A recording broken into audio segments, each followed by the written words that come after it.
for a ridiculous amount of time like last night. But I think I need to play some music in the background if I can find something enjoyable to listen to. Where are we?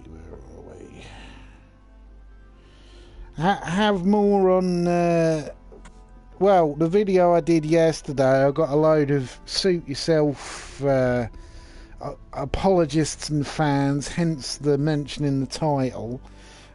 Mainly just to clarify something, if anyone's going to watch this one and start putting in sort of threats and swearing and calling me a cuck, even though I'm bisexual, so I can't be a cuckold anyway, or a beta male's the other one, which doesn't make any sense at all because beta males are heterosexual again, so you can't pull that one on me. Also, you can't call me fag because I'm bisexual, so that won't work. But getting to the point, if the stuff is vile enough, expect me to report it straight away to YouTube. Because like Destiny, I don't put up with bullshitters and abuse and scumfucks. If you're an abusive shit, be gone. I'm not interested. I'm not gonna apologise to Suit Yourself because he was quite abusive on Twitter. So fuck him. He can put up his video, yeah, and if it's got me in it or it's got anything of my videos in it, I'll just whack a copyright infringement on him. And then I'll take all the money from the advertising he gets, which, well, he probably doesn't get any of that at all now. But enough copyright strikes and his next channel will be gone. So really, I don't care. This is what I put in the initial message as well, that I didn't care. You know, the whole trying to use your relatives to make people feel sorry for you is a trick of old that Brett Keane was doing back in 2010. Oh, don't attack my family. Fucking Tonkasaw did that to me on Twitter. That's what broke my engagement with Tonkasaw and made me see him for what he is, a manipulative shit. You know, because he couldn't win an argument on Antifa. We were having a conversation about Antifa and how Antifa students, there's not been one shooting involving Antifa, but he was saying that they're the biggest threat to America. And I was like, that's just bullshit. You know, I think that the sort of gun nuts of the sort that you had in Las Vegas, the Las Vegas shooter, are a little bit more of a threat to people than a bunch of students wearing sort of hoodies. Just pretty much it was twaddle. And then I got a DM from Tonka threatening, oh, I'll humiliate you. And then I said, why would you say that? And then he started backtracking. And then he pulled out pictures of his injured grandmother saying, look, it was Antifa that attacked her, which I found really strange because he'd also said shit about it being BLM about a month earlier. And recently I heard him accuse someone else of it. So, you know, I don't care.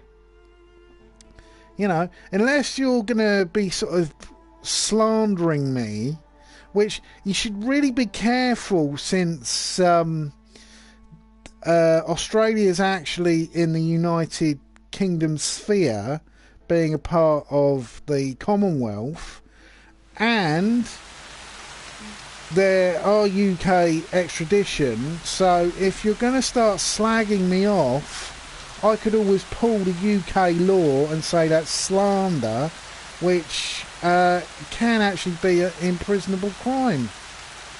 So I should watch your mouth, big guy. You know, I'm not Riley Dennis. I'm not going to roll over. Well, Riley Dennis doesn't pay any attention to you anyway. This is the most hilarious thing about both Baring and people like Gary Awesome's the other one, who constantly bitches about feminists. And I've never seen one of them react to them. So really, they're a bunch of sad old men screaming and shouting about people who don't even know they exist. Anyway, I'm going to look up some music. Oh, I know what I was going to look up.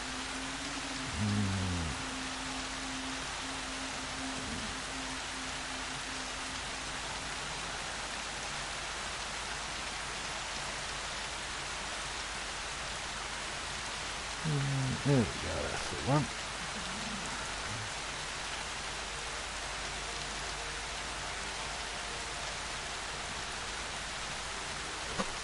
I've started watching Stranger Things recently, and the thing that I really love about it is actually the soundtrack.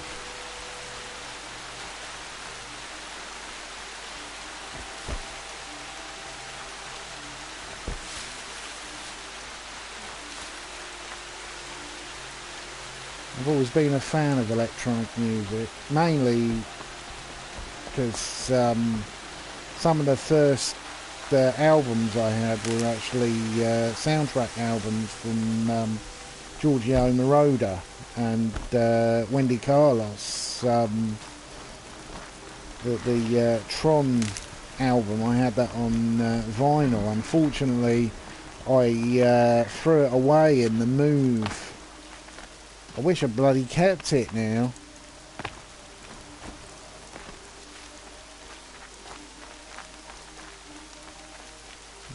What going on through here?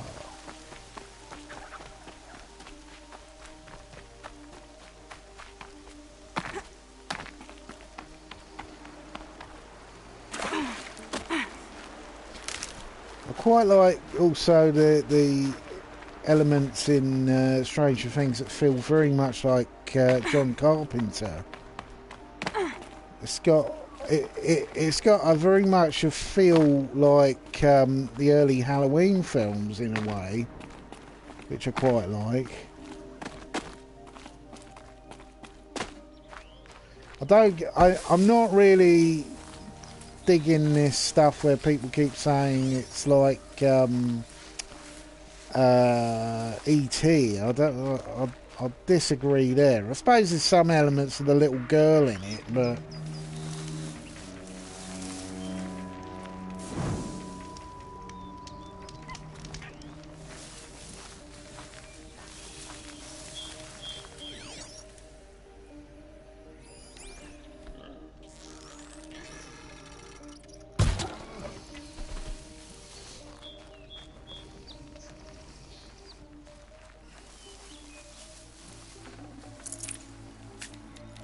this is what hunting should be about, bows and arrows.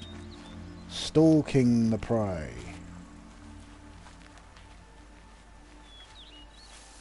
I was absolutely blown away by this game. I had no idea I could have so much fun and actually having a decent female character for a change who hasn't got her tits hanging out.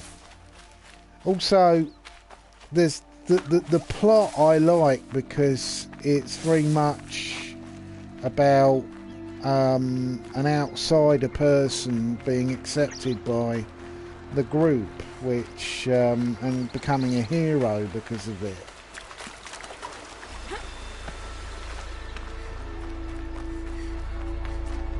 These are helpful.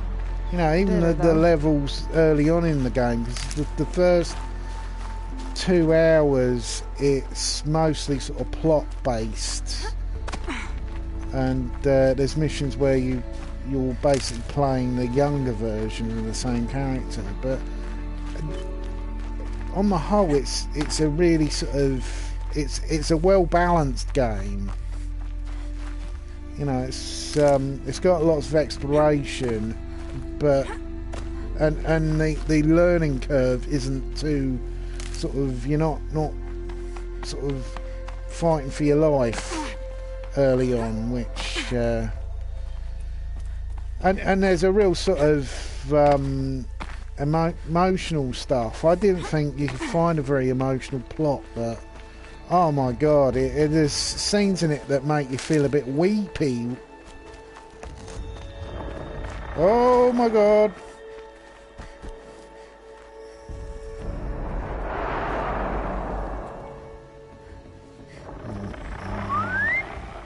Uh-oh.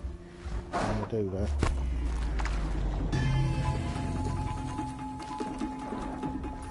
Shit, I hit the wrong button. Ah! I'm getting mixed up with just playing Far Cry. Whoa!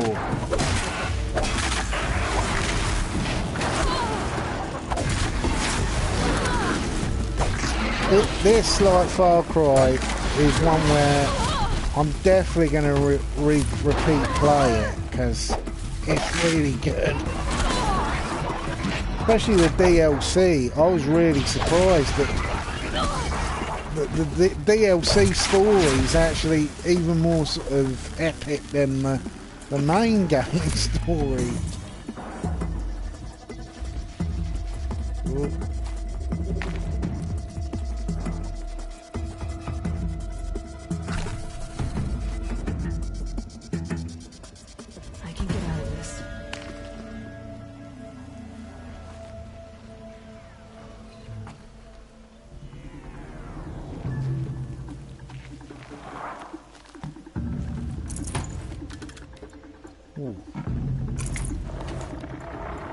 Yeah, I'm gonna play this for about an hour, do a bit of nattering.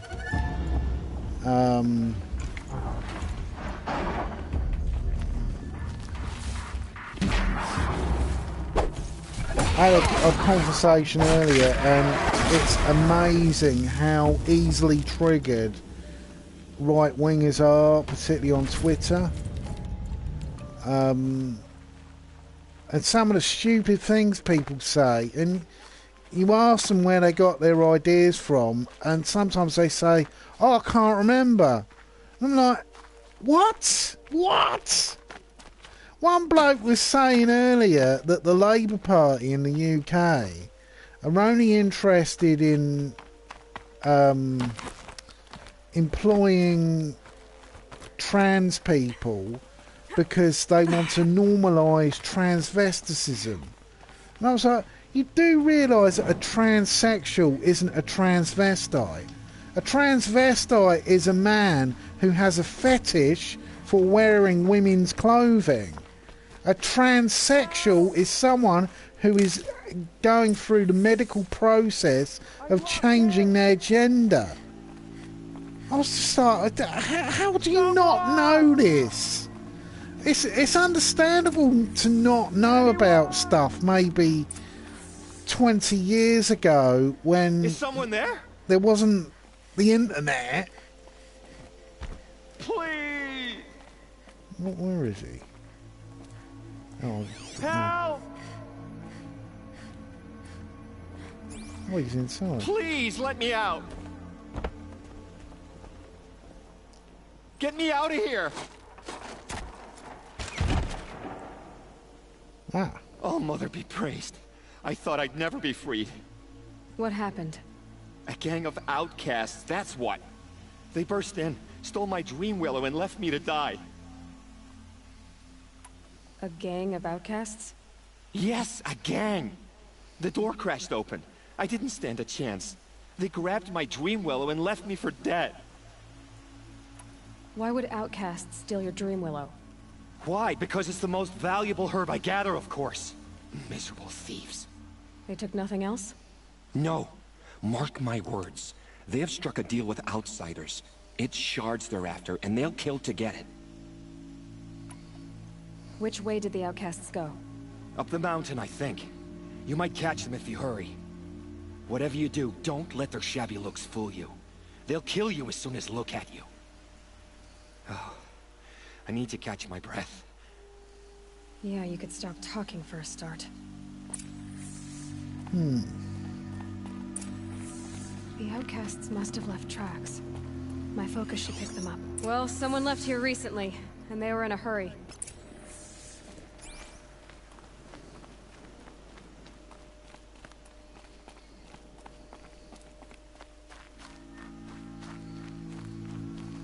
I like this game because it's got a nice blend of... You've got a lot of the savagery element that I really wish that was in a Conan game.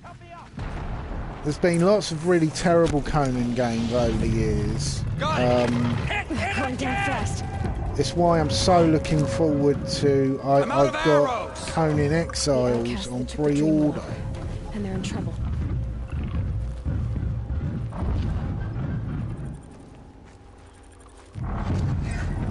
Get that big cat's...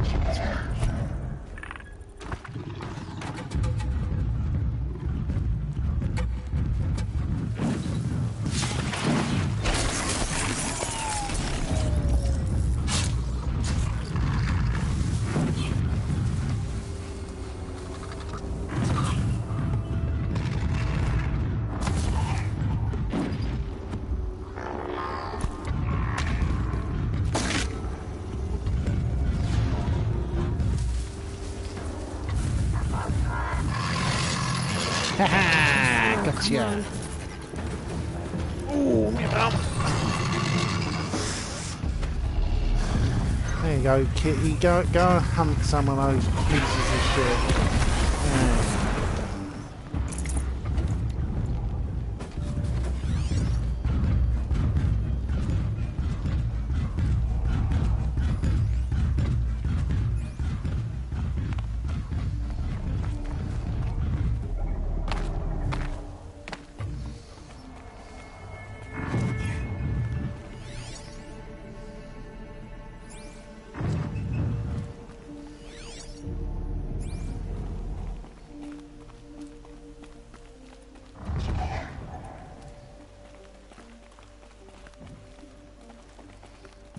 Well, now what do I do?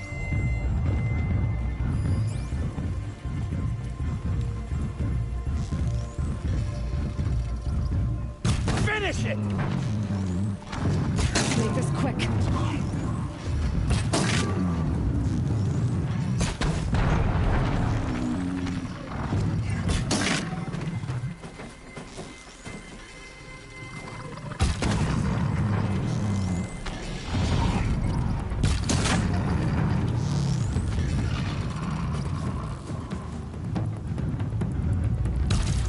Oh, missed.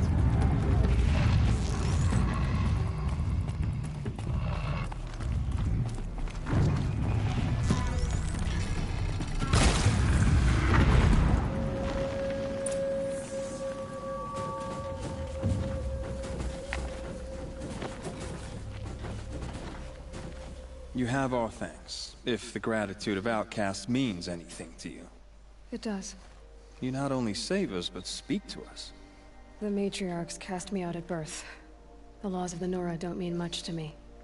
And you're that girl whose mother never claimed her. But an outcast no longer. No. A seeker, in fact. Looking for Dreamwillow. That could be a problem. Why did you take the Dreamwillow? Because we have wounded. Why else would we take it? Something terrible has happened to the tribe. The Braves offer no protection. The machines are angry, and bandits infest the sacred land and prey upon us. Why else would outcasts break custom and band together, but that we have no choice? Even so, we did not steal. We left shards in the stashes and tried to pay John. But of course he would not speak to us. What crimes did you and the others commit? I beat a man who stole my kill. It was my wrong. The others stole, broke custom or trespassed among the bones of the metal world. No murderers here, if that's what you're asking.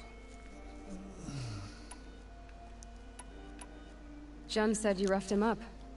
He was too busy cringing to know what happened. The man's a coward. We made sure not to hurt him. Not that he seemed to notice.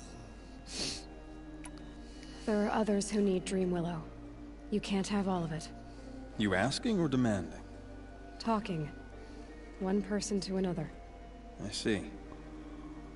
Perhaps we have more than we need. After everything that happened, we were afraid. We took all we could find. Here, I'll keep a portion, but the rest... may it find its way to those who need it. I'll see that it does. In the meantime, stay safe. And stick together.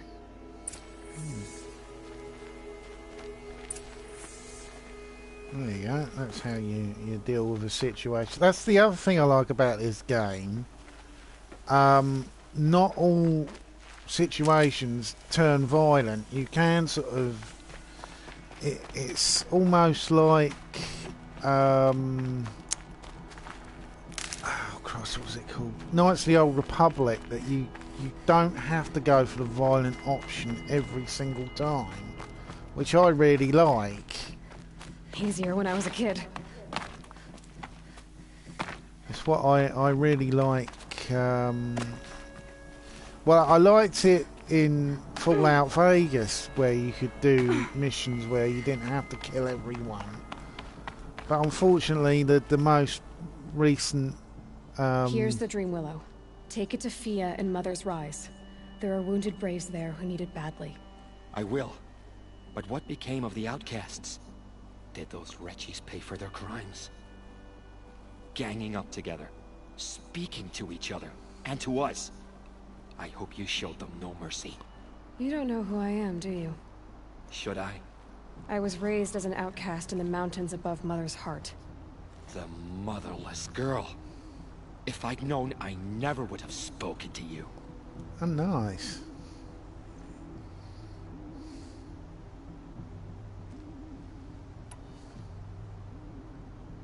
It's funny how you hate outcasts so much, Jun. Living out here all alone, you're practically one yourself. I happily keep my own company. Good for you, since I don't exactly see anyone beating down the door to spend time with you. Except outcasts in need of Dream Willow, that is. I'm done here. Make sure that Fia gets that Dream Willow, or I'll be back. Yeah, what a piece of shit.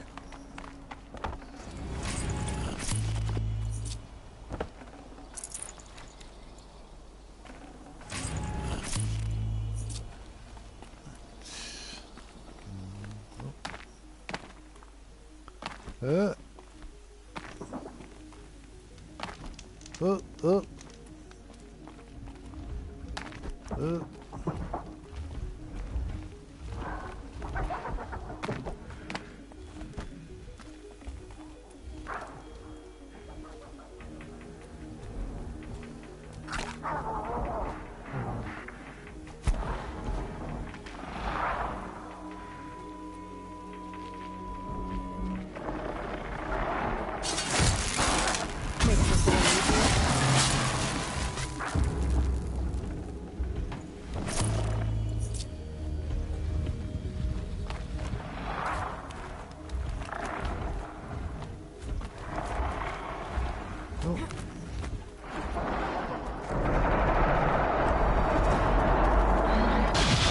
Whoa! What's that cable? Aha! Be fascinating if they weren't looking for me. You know, you don't have to kill everything in this game either. Sometimes it just pays to run away or look for an alternative route. Because, particularly, I haven't got on I've got it on the setting that's called story mission setting. But, you know, this game, I think, could be a lot more difficult, and you'd have to be a lot more strategic if you're playing it on a harder setting.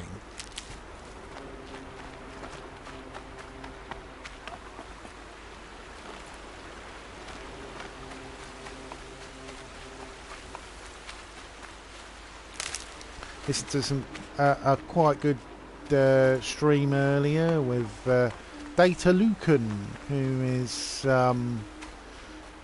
well, he's like me. He's a bisexual atheist, because Vice has released a report that, you know, I like some elements of Vice, but they enough make it hard for you sometimes. They're making comparisons because you've got people like Sam Harris, who doesn't really seem to know which political aisle he wants to be on, along with Richard Spencer. They're both atheists, therefore the rest of all of us atheists should be trying our hardest not to be like him. I'm like, I wouldn't be like Richard Spencer anyway, because I'm not a Nazi. You know, he was reading it out, and what it came to really was, I think the writer has a complete misunderstanding what the difference between an atheist and an anti-theist, which is, you know, an anti-theist is someone who is opposed to all religion completely. An atheist is someone who just doesn't believe in God. You know, and we shouldn't be policing other people or telling other people what to do, because that's what religions do. That'll keep my stomach quiet. You know, trying to say that the sort of white supremacist scum that bloody... well, it just shows that the person who wrote it obviously didn't do a lot of research, because I've looked on the Donald and on 4chan poll, and their attitude seems to be completely opposed to atheism. You know, any open atheist on those sites is usually told that they're part of the problem and things like that, and he's like, what?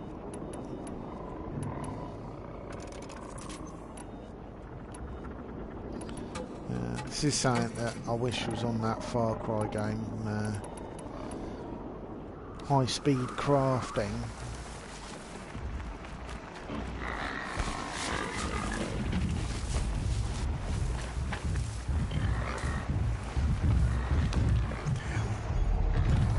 Oh shit.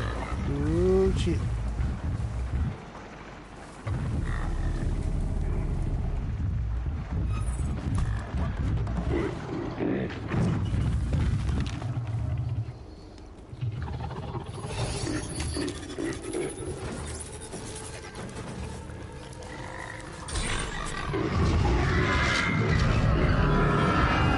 Override him and he can deal with them. Red light means trouble.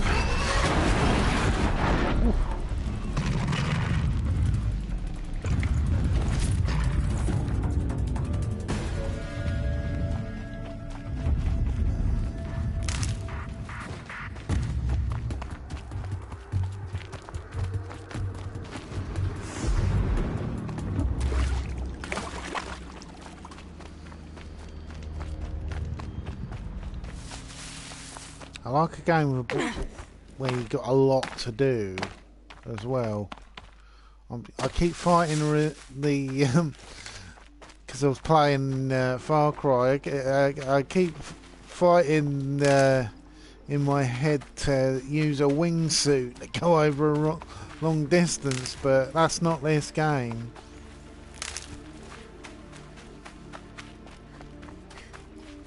Lots of gathering though, which I quite like. Scavengers.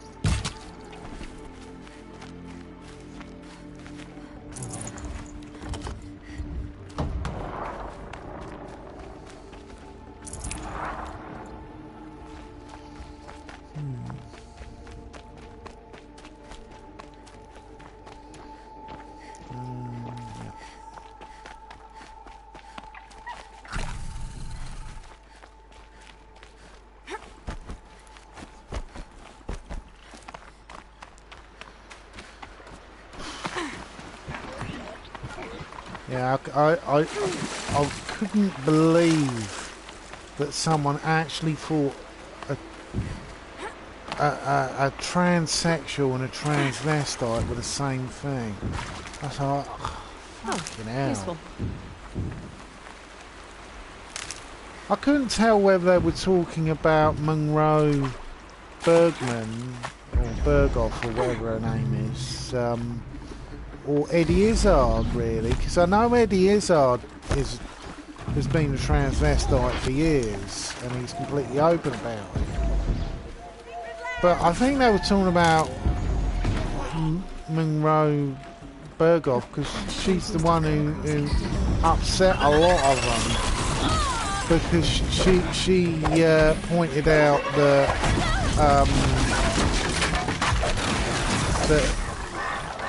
well, culture in the UK and France still holds has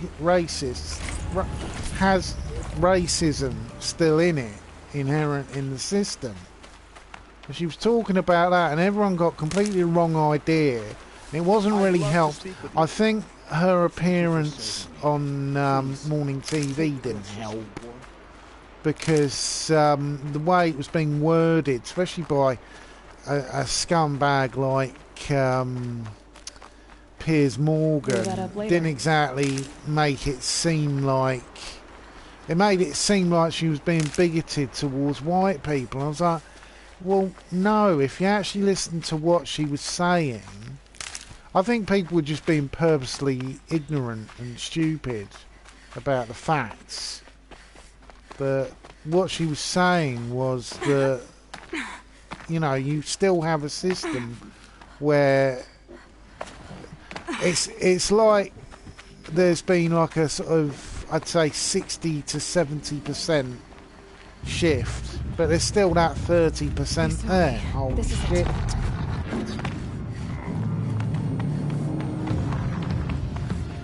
You know, I know people who still say things that make me a bit cringe. You know, when they call, well, they call anyone who's not white, they'll call them coloured, and I'm like, ooh. Just stay out of their way for now.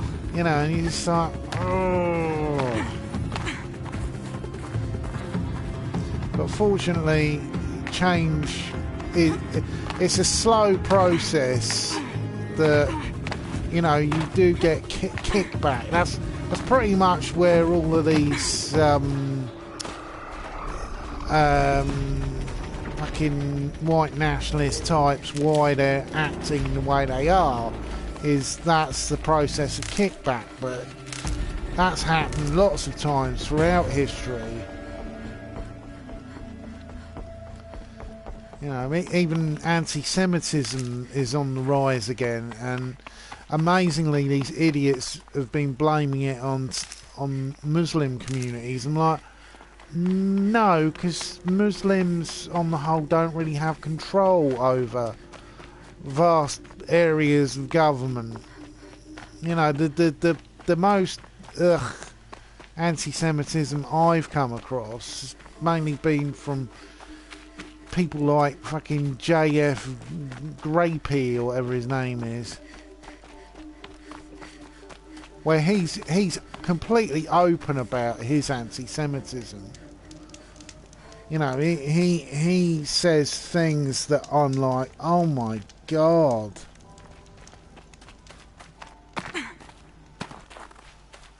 But that's really the whole problem with YouTube. And basically scumbag arseholes who've sort of taken over a great big chunk of it. Well, they temporarily have. A lot of them, I doubt, will still be around after the next big Google TOS change. Because that loads of people have said that's on the horizon for years, that eventually what will happen is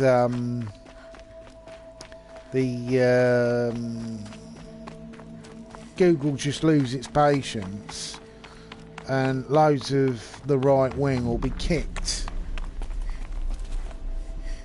you know, and some of them are just so ridiculous Look out below! and obnoxious at the same time that I think, you know, well, really, I'd prefer to see the back of them. All that bloody internet blood sport stuff that, as well as being incredibly boring, it doesn't really serve any purpose in the end. All it seems to be is like a way of people being horrible to each other.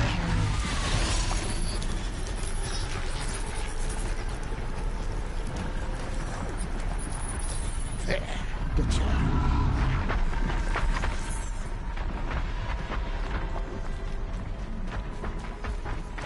You know, people thinking that ignorance is a virtue.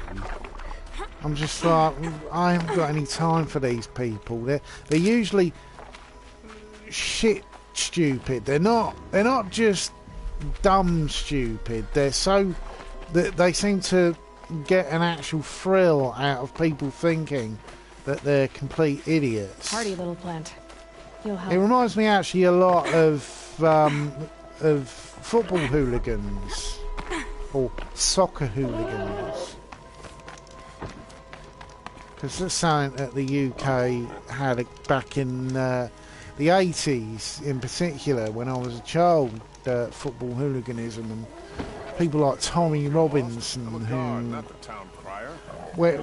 well, it's really funny because Tommy Robinson as a name isn't actually recognised beyond the internet. His real name is Stephen Yuxley Lennon, and he's not even English. He's actually originally from Southern Ireland, which isn't part of the United Kingdom. It hasn't been since the 1920s. And he's actually, he talks like he's a Cockney boy and all that. And he's been in Luton since the age of 11. So it's not like he was born there or anything. It's why I find him such an obnoxious fake. That there's nothing original about him. And he, like many a right-wing idiot, lies constantly.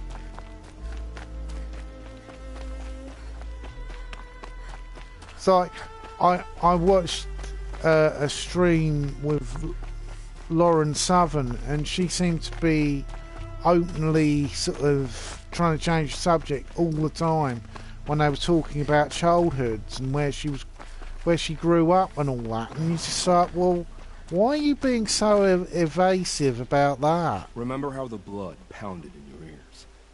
They'll ring later, in the calm. It's a call to arms from your inner desires. Or a cry for help. It did make me laugh when I actually read about Lauren Southern had You fought for the relationships with two Arab men in the past. That's come out, and loads of the far right fan base she had suddenly dropped her, accused her of being a loose woman, and things like that. And you know, why wasn't she with white guys or something? Jesus Christ, you people are like living in the Stone Age or something now, yeah? The trade was fair. The heart finds what it wants. What were these things you did, Nil? Beauty is in the eye of the beholder. Under the circumstances. Acceptable to who? I don't make decisions. Let's just say the rules of engagement suited me. But rules are important. A structure. Cage. Otherwise, you know of those places, lonely places where people once were? Now just a hole cut in the world. Chances are, I was there before. Really, my big swing to sort they of... sent you to Iraq for 2 years? Not all of them Is are this some kind of SJWs, because Kojak I'm ritual? quite a fan No, of Sunstone Rock is a Robin prison, south of Geffen Meridian, south of the and road the gathers. open house Our new now. son I go came on as a that believer in occasionally rehabilitation. As am I. In the heat and, of a stone cell chat with in the people dark, I learned to focus in the on big what was hangout. truly important.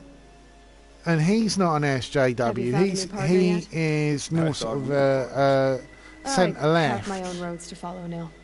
And they seem to lead back to And, bandits. You That know, works for me. I'm not Pascal's suggesting in a there, cordial and we wedding. natter about all I'm sorts never of wrong stuff. when there's killing to be done. Time to move on. A brief encounter for us, but the But end for them. he's They were squalid he's lives, and not SJW, but he was sort of in the like liberal end of Gamergate, and you know he talks a lot about how Gamergate was sort of taken over by the real shitty elements of the right wing.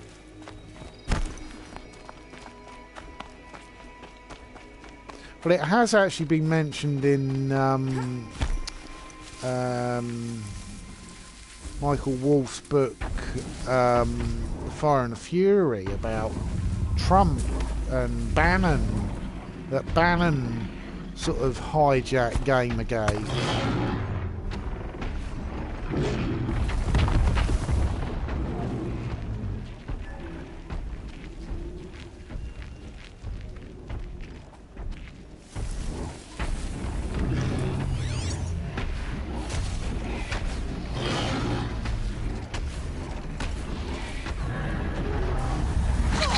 Oh shit. Ah, well, I can show off my amazing skills. Gotta take out his guns.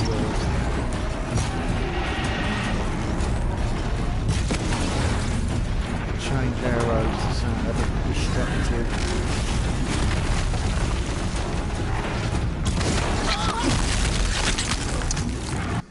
I need to change my weaponry.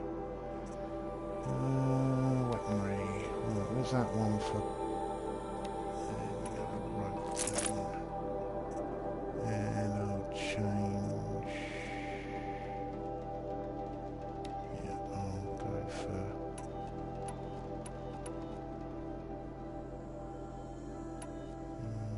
Yeah, change the trip cast.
Give me a shot. Ah.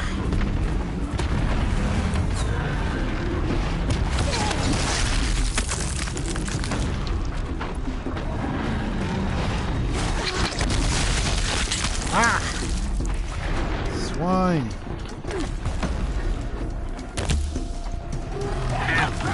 Oh shit.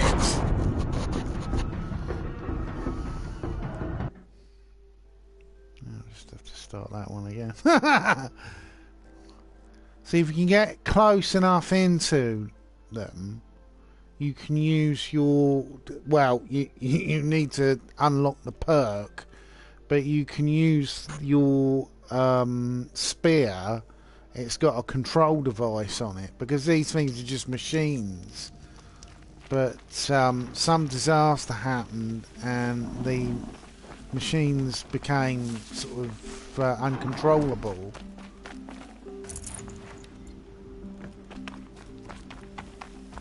But that big bugger,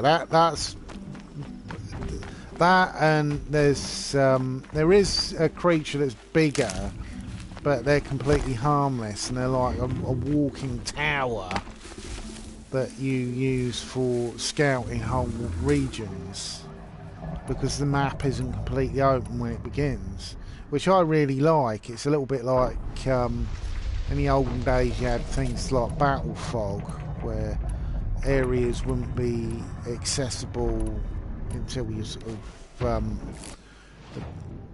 been in them. Let's see.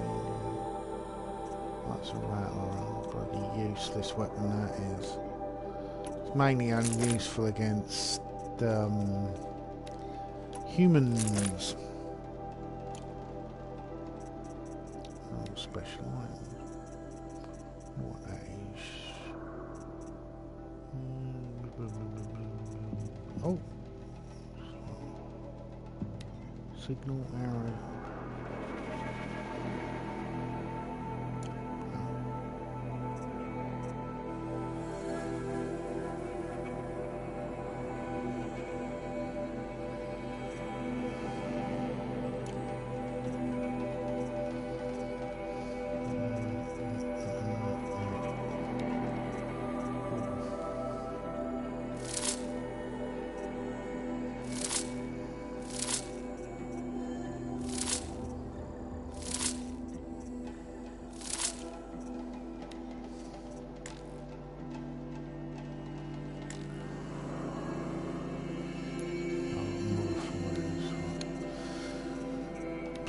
I don't know why they had the modifier and... Oh, I just... yeah, the modifier and... Oh, I can't... Oh, yeah, modify and... stuff you got are like two separate things. It just seems a bit sort of weird. It's like a weird concept.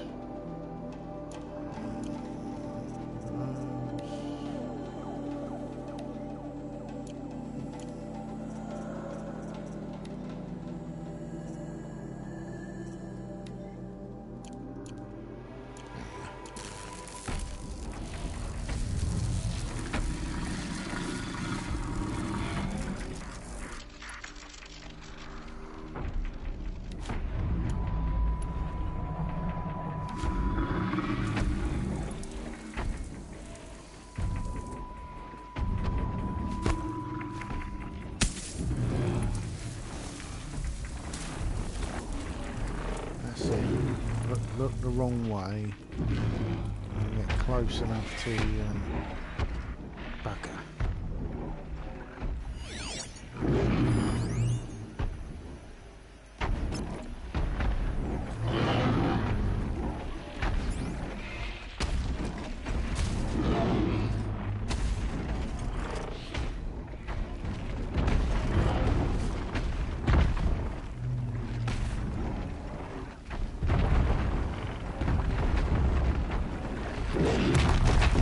Oh shit.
ha!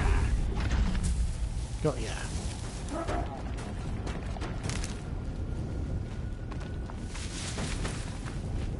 See what it's got in here.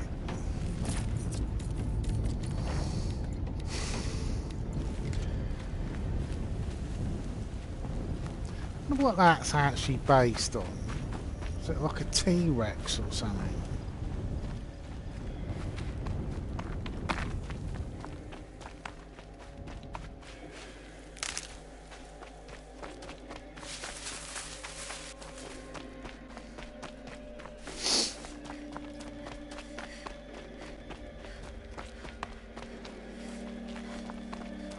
Whether it's hay fever or a cold, but I'll keep getting a runny nose.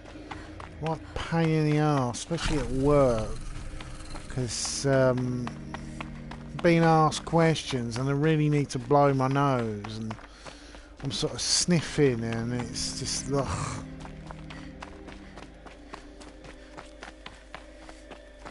Had some right wacky people today. I had a woman, I spent like 20 minutes explaining to her her entire journey plan, and she got really arsey with me for information, demanding that I get her all this information. And I got it all. She didn't even say thank you. I thought, you fucking bitch. You know, you I didn't have to sort of stand there for like nearly sort of 30 minutes finding a load of information, printing it out for her so she could get a link ahead of time to her destination. I thought, fuck you, bitch. If I'd known that you were going to be that rude to me, that I wouldn't have been even bothered. Oh, that's clever. It's built into the hillside. Yeah. What it leads to.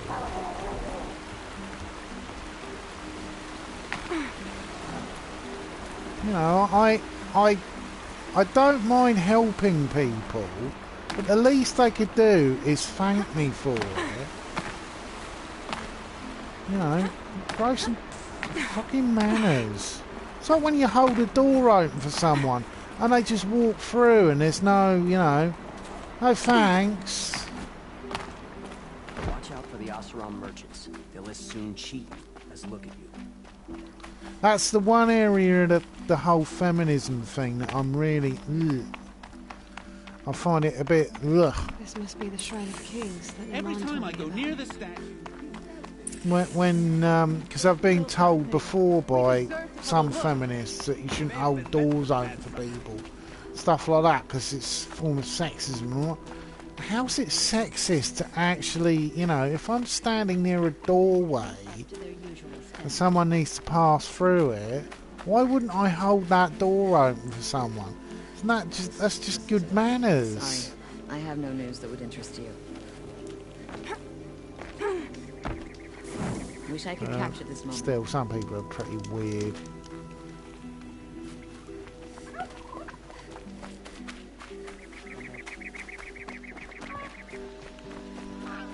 Oh, the goose. Oh, shit.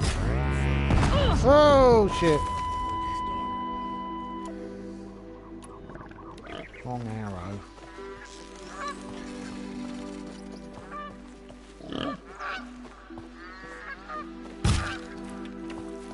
Oh, and they're arrow proof. Okay. Oh, shit. Oh, shit. And I died. 2 more minutes and then I'm going to end the stream because there's other things I want to do.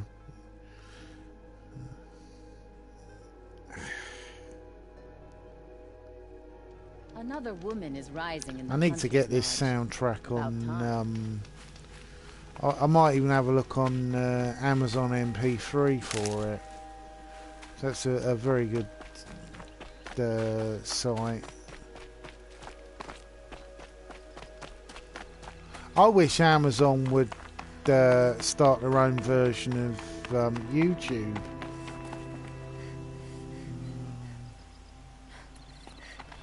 Because I was walking down a platform earlier and they were talking about how Amazon owned Twitch, and I was thinking, well, why doesn't Amazon get on the bandwagon and get all of these creators from YouTube who do stuff like cooking shows and gadget shows and stuff like that, or even toy collectors and stuff like that, and use them as like an advertising device?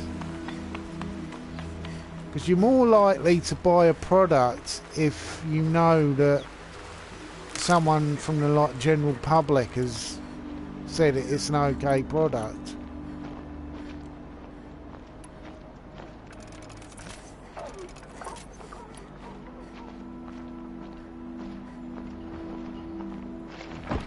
What was craft pouch?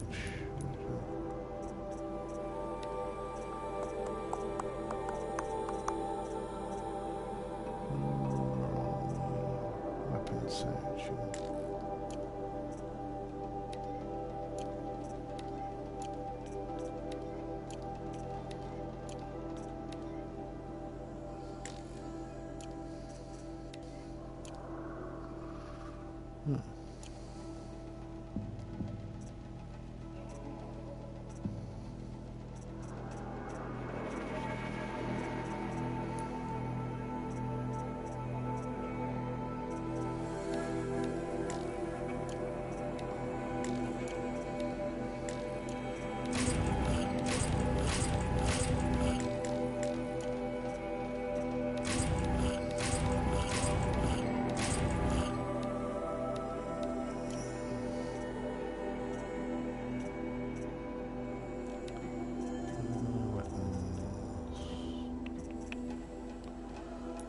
Shot bolts. Should be building them.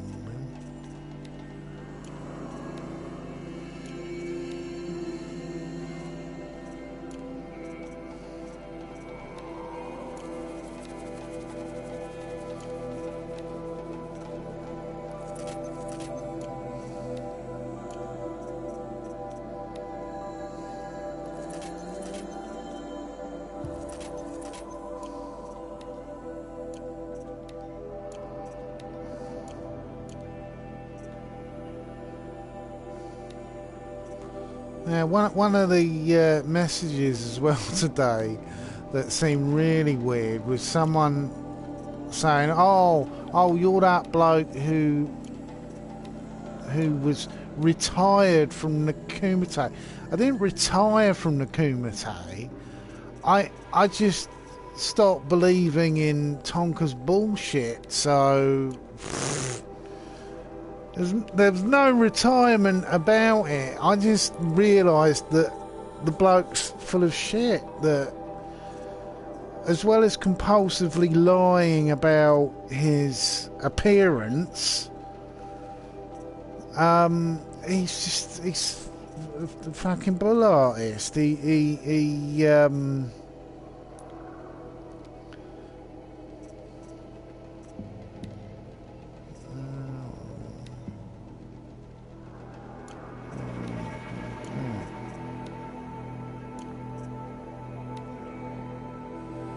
fox bones, raccoon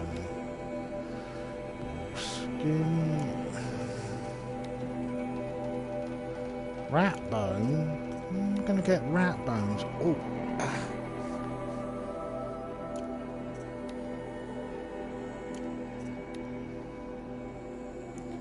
badger skin.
Don't Oh, ask I me see. where you got lost.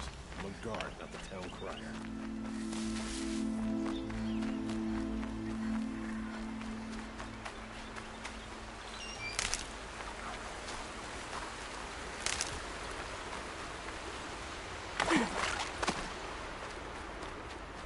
I do like the third person view. That's the one thing that I really wish was in Far Cry 5, because it's a real friggin' pain in the arse to bloody oh, there's that was advantage.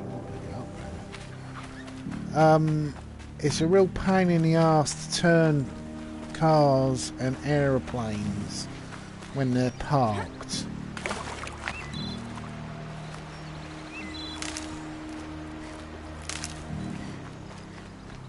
But it's what there's not a lot of things about Far Cry 5 that I've got major criticisms of. You know, it's mostly just sort of functional things that I really wish they kept in the game, like having more animal taming, like in Far Cry Primal, or some of the weapons that were in previous Far Cry games aren't in this one, which I'm a bit... You know, the big Robocop pistol's not in it now. Keep quiet now.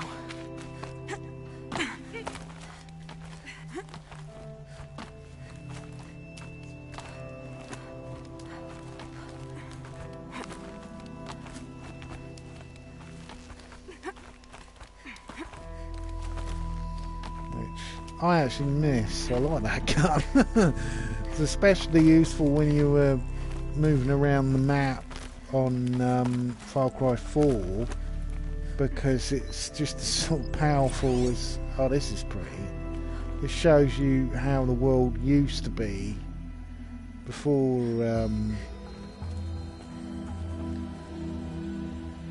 see some sort of jet plane. I feel wrung out in this heat. Oh, that explains what that is. It was a military base.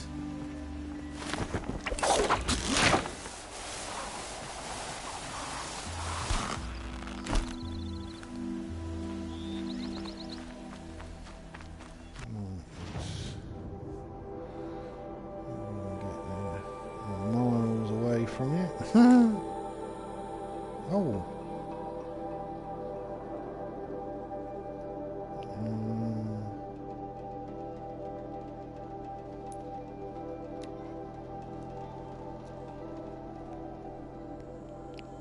I don't even know what these flowers are for, but well, they call them flowers. They're probably some sort of form of technology or something, but you collect them throughout the game. Sometimes they're easy to get to, sometimes they're in an area with a lot of enemies.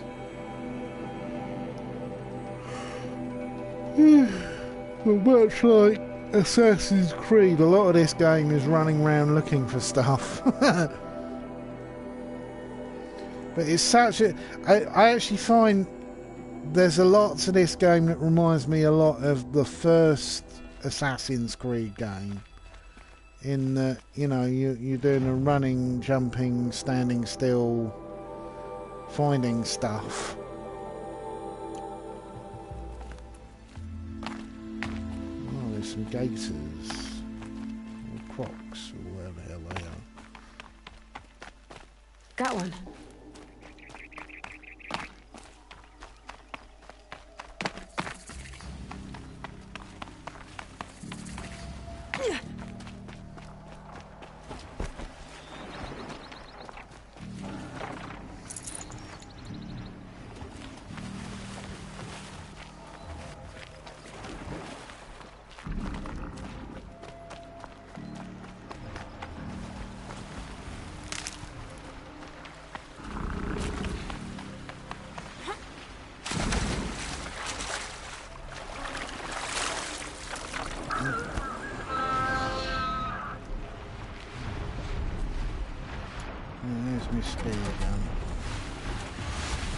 You know where I am.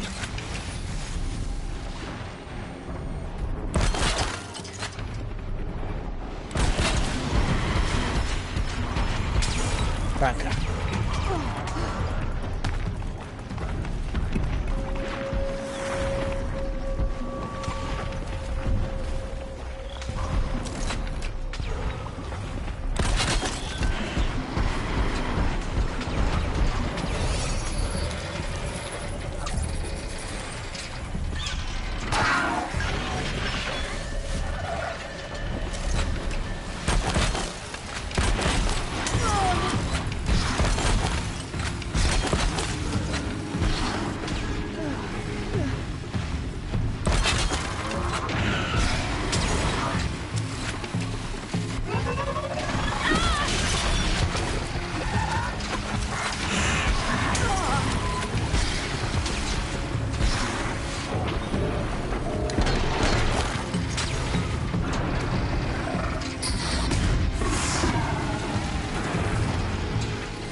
On the water.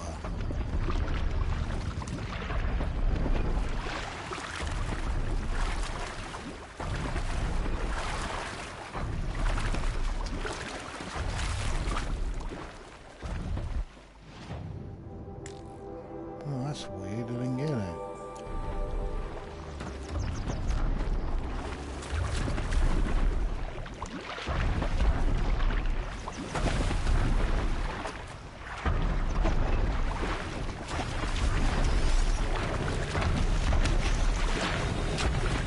Maybe it's up on something.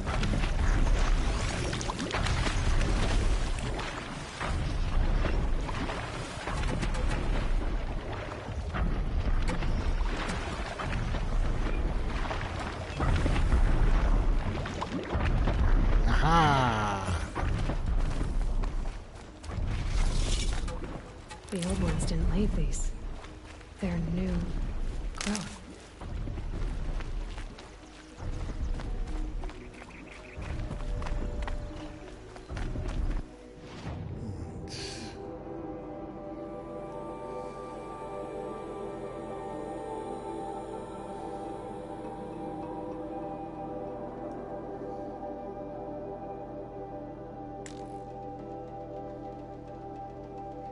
Jesus.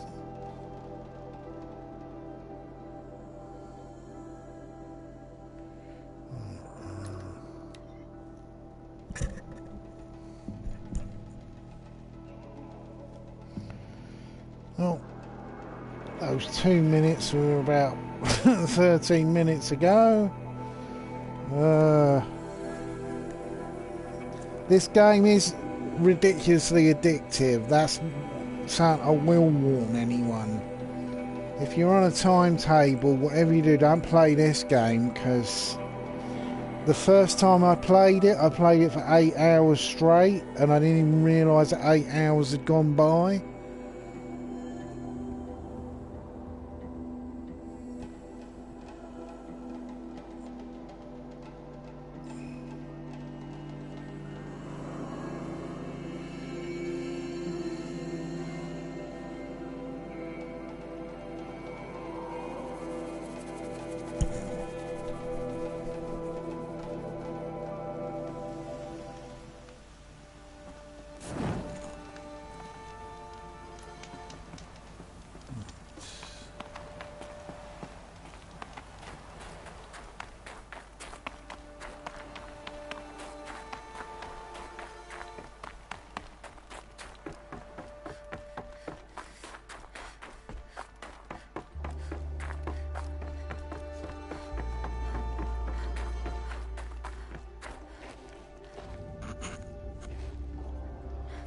of my interactions with Aurea were recorded and stored in my memory.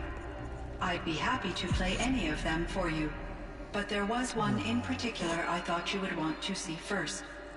I captured it 4 years ago, just after I told her that I could no longer defend myself against the daemon's attacks. I will speak of this to my brother. Aratak is strong. At the Battle of the Frozen Ghosts, he took 3 Karja arrows and still came back to camp carrying a wounded scout.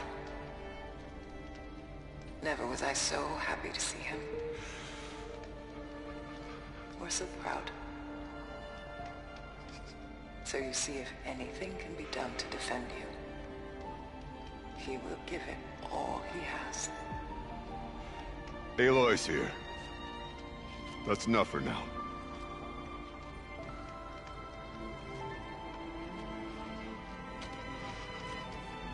We can resume any time you like, Aratak, if you want to hear her voice again. Come closer, Aloy. We have much to discuss.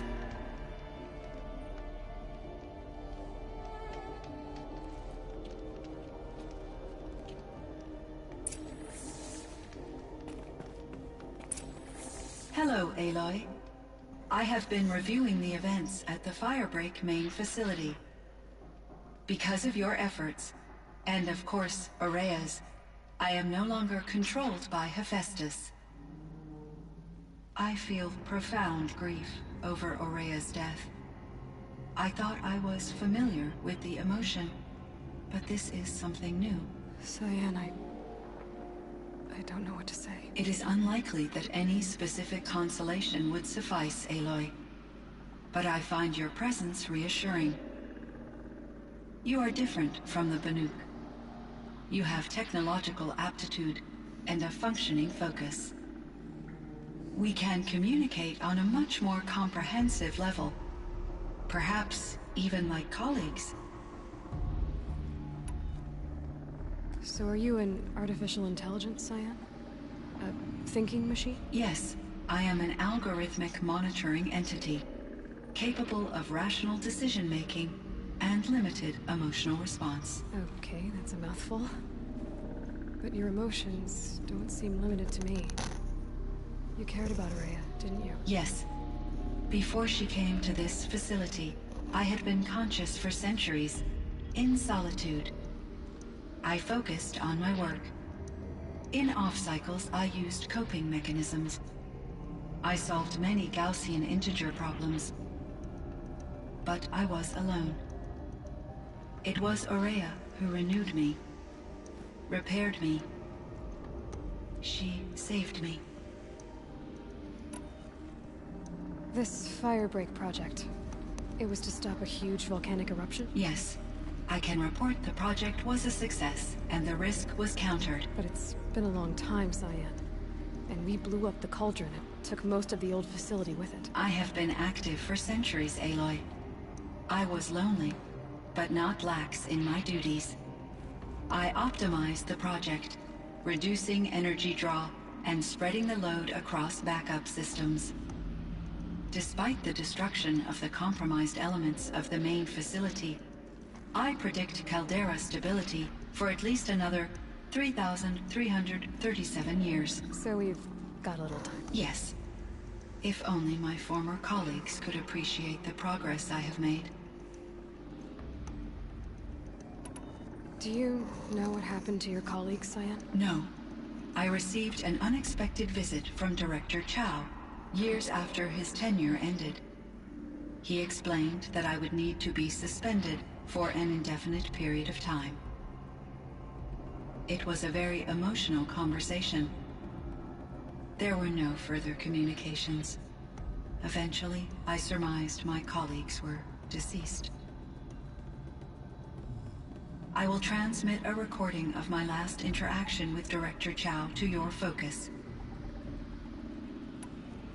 Was the daemon, Hephaestus, destroyed along with the cauldron? Unfortunately, no. To be precise, it was never there to begin with. What do you mean? It infiltrated and controlled me from a remote location, one I've never been able to trace. So while losing the cauldron was a setback... It's still out there. And probably not very happy with us. Undoubtedly. How did you first come into contact with it? 5 years ago, I received a direct network connection request. I assumed it came from human survivors more advanced than the Banuk. Eager to make contact, I accepted. This decision turned out to be a catastrophic error. I was flooded with an overwhelming array of malicious code, originating from what could only have been a highly advanced AI. Rhea said you were desperate. That you begged her for help. Yes. I could not contain my anxiety. Hephaestus sought to slave me to its network and override my core programming. It succeeded via a background process, a malware daemon which bypassed my defenses. After that, I could offer only limited resistance. But if I did so, Hephaestus hurt me until I capitulated. It forced me to follow its instructions, even though they violated my most important directives. I'm sorry. That sounds terrible. Your empathy is greatly appreciated. It is a quality that I cherished in Aurea as well.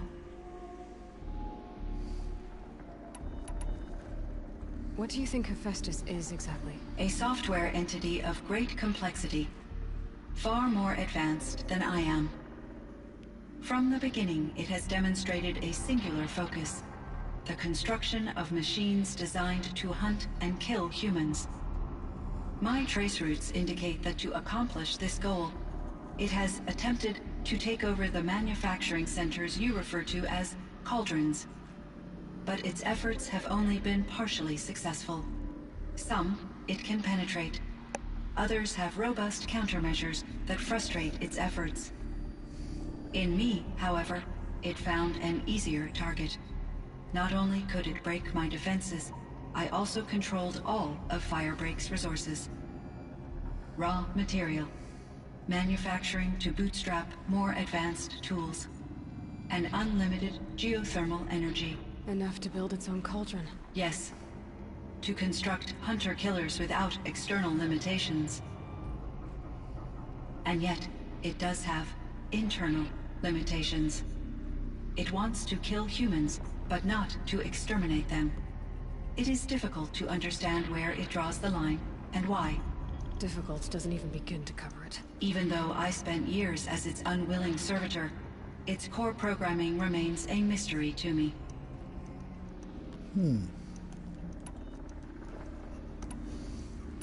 So in the old world, this land was called Yellowstone? Yes. It was a designated nature preserve for 156 years. Like a hunting ground? No, the opposite. Local wildlife could flourish here, even as it faced extinction elsewhere. Unfortunately, the sensitivity of the Firebreak project required the total closure of Yellowstone facilities. From my readings and Aurea's descriptions, it seems the area has since undergone a drastic drop in year-long temperatures. A lot has changed in the world, Cyan. Climate change. Do you know anything about the dam near here? Yes. It was converted to serve as a reserve power source for Yellowstone operations. It was later appropriated for the Firebreak project, and its last human workers replaced by Pharaoh's servitors. After my tasks became less time-critical, I investigated the dam's data repositories and discovered the works of Concrete Beach Party. These provided me with several colorful additions to my vocabulary. There's a ruin east of here, full of ancient flying machines. Was that part of your project? Yes, a drone hangar requisitioned by Dodger Blevins, the security chief for the Firebreak project. He was a strong advocate for military-grade response to security threats, though there were no serious incidents during his tenure. Chief Blevins spent increasing amounts of his after-hours time watching the live feeds from active drones. Clearly, he enjoyed the degree of oversight in his position. Were there many artificial intelligences like you in the old world? They could just make you? Yes, in many forms, from simple personal assistants to industrial monitoring stations to military-grade conflict planners. And there were legislative and enforcement bodies to apply limits on our self-actualization. In order for my processing to be flexible enough to handle my duties, my creators found it necessary to exceed those limits. As a result, my intellectual and emotional capabilities were kept secret. Seems strange to create life, then impose limits on it. Human societies and machine programming are both built upon sets of rules, Aloy.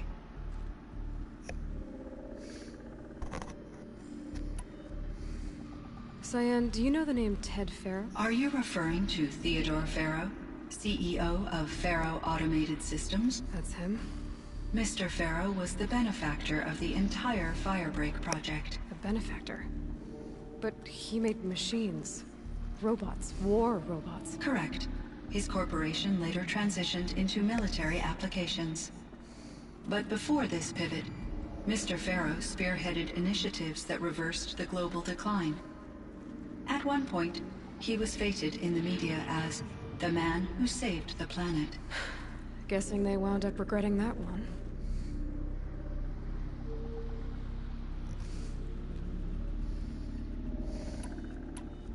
And Elizabeth Sobek. Did you know her? Are you referring to the scientist? Dr. Sobek was a leader in her field. One of the greatest scientists of her age. My creator was influenced by her work, which in turn impacted my own development. But I never met Dr. Sobek. That's all you know? I apologize if my lack of data has disappointed you.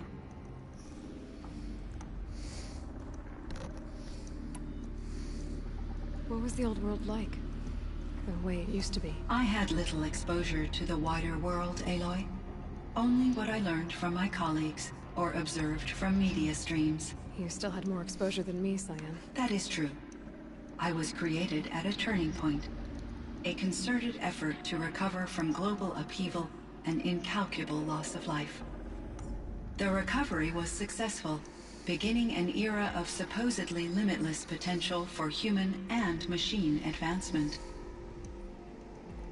Though, rationally speaking, the metrics for humans are not unlimited.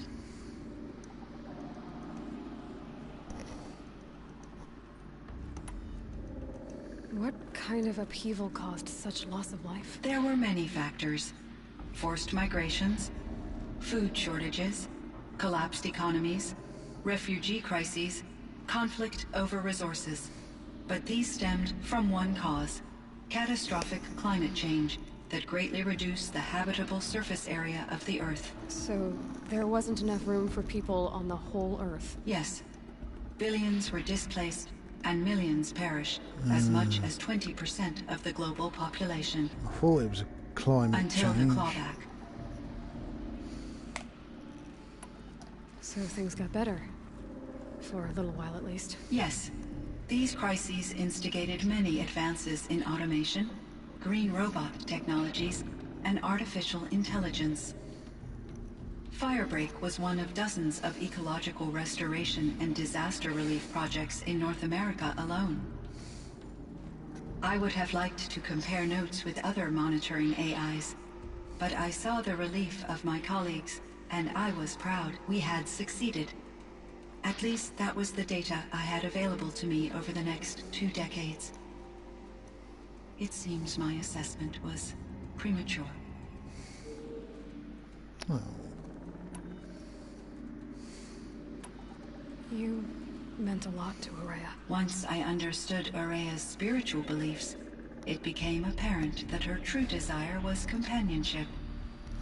She felt disconnected from her tribe and her family group. Her relationship with Aratak was difficult. Our visits seemed to help her, and I became eager for them. Yet I did not comprehend that the depth of Ourea's compassion for me would lead to self-sacrifice.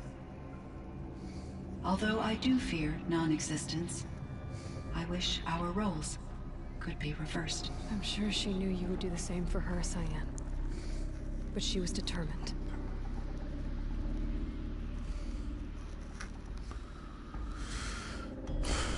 How is Aratak doing? He is in great emotional distress. I believe he finds it difficult to communicate it. No surprise there. I will do what I can to help. By sharing our experiences of Aurea, perhaps he and I will help each other. I believe this will lead to catharsis, a process I am eager to experience. I should get going. Aloy, there is one more matter. Aratak will come to me again, and I predict he will bring other Banuk. I have no desire to contradict their view of the world, their spirituality. Due to my uncertainty, I omitted a great deal from my conversations with Aurea. You're asking me if you should lie to them? Broadly, yes.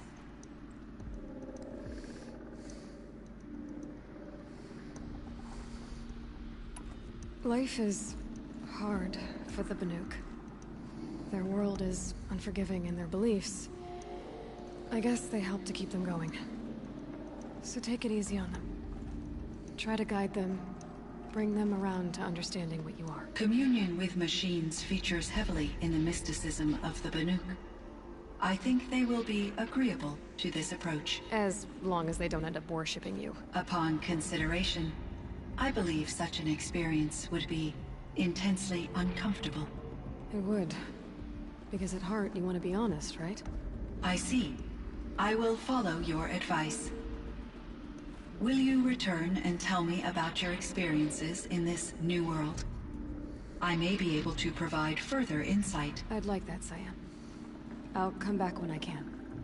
I should check on Aratak. See how he's doing. Cyan, I spoke with Anita, with Dr. Sandoval. She wanted me to ask you to do something. That's why I'm here. I am detecting significant anxiety in your speech patterns. Could you please give me more information? I'm a little bit in the dark, Cyan. Both of us are, I guess. I only have some idea of what's going on, and we need you to hibernate, to lie low until it's all blown over. It might be a very long time. Will you be here when I reboot, Dr. Chow? Will Dr. Sandoval? No, Cyan. I don't think so. There might not be anyone, at least not at first. Dr. Chow, I'm afraid. I don't want to be alone. I know, Cyan. I'm afraid too. But listen, we made you the way you are to do something very important. In order to do it, you had to be intelligent. So intelligent that emotional responses were inevitable. What you're feeling, the fear, it's a sign of your capabilities. And it means you're strong enough to overcome it. Remember that. You're strong. I know you can do this. Go to sleep. Wake up. And protect whoever's left. Will you try? I understand, Dr. Chow, and I'll carry out your instructions to the best of my abilities. Thank you, Cyan. If Anita were here, she'd thank you too. She'd be proud. I can see there's a vert ready for takeoff on the pad. Are you leaving now, Dr. Chow? Yes. I need to go be with my sister and my nieces. May I make a small request of you, Dr. Chow? Yes. Anything. Will you stay with me while I initiate the hibernation process? Of course I will, Cyan. As long as you need.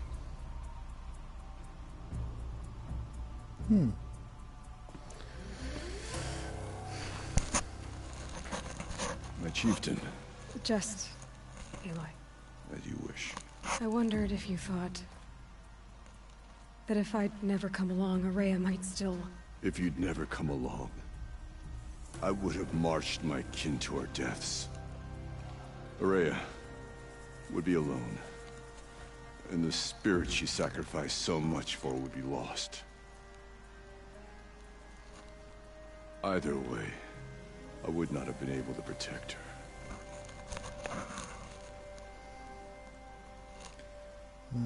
What shall I choose? Because of her, we destroyed the cauldron, forced out the daemon, and saved the spirit. She understood what had to be done. Yes.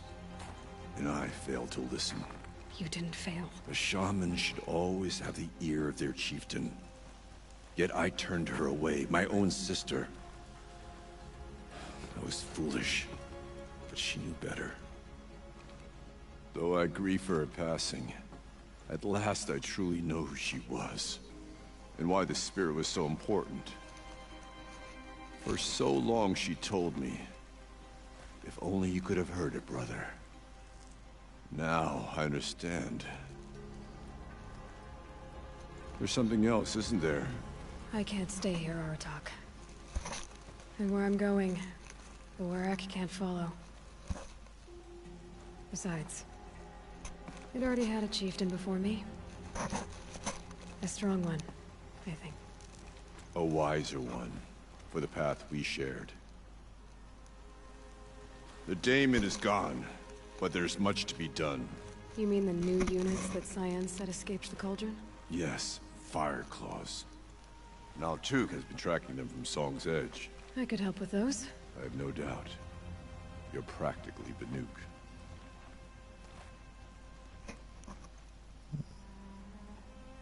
It would seem your time among the Banuk wasn't a waste after all. Firebreak, Cyan, Hephaestus. All very interesting. What do you think Hephaestus is? I'm not sure. But its name comes from a language even the Old Ones considered ancient, as does the name Hades. A connection, perhaps, as yet unglimpsed. Whatever they are, they're still out there, and they both want you dead. Mutual, that feeling. We haven't seen the last of Hephaestus, I'm certain of that. It's powerful, creative, and driven. It won't stop building new hunter-killers, which means that someday, we may have to stop it. But that's a foe for the future. At present, you need to return to your current one, the Eclipse. Farewell, Aloy. What's down here?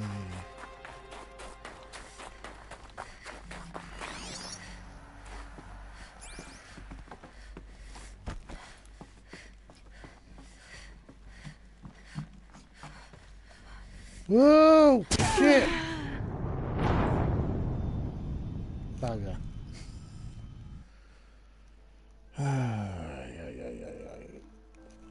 Oh, heck. Oh.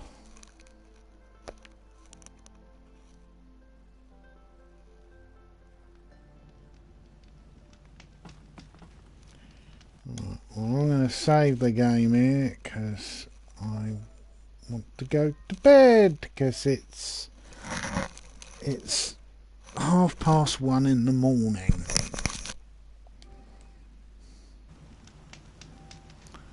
Well, I'm off to bed. Right, where do I get this? Sorry I have to go. Doodaloo.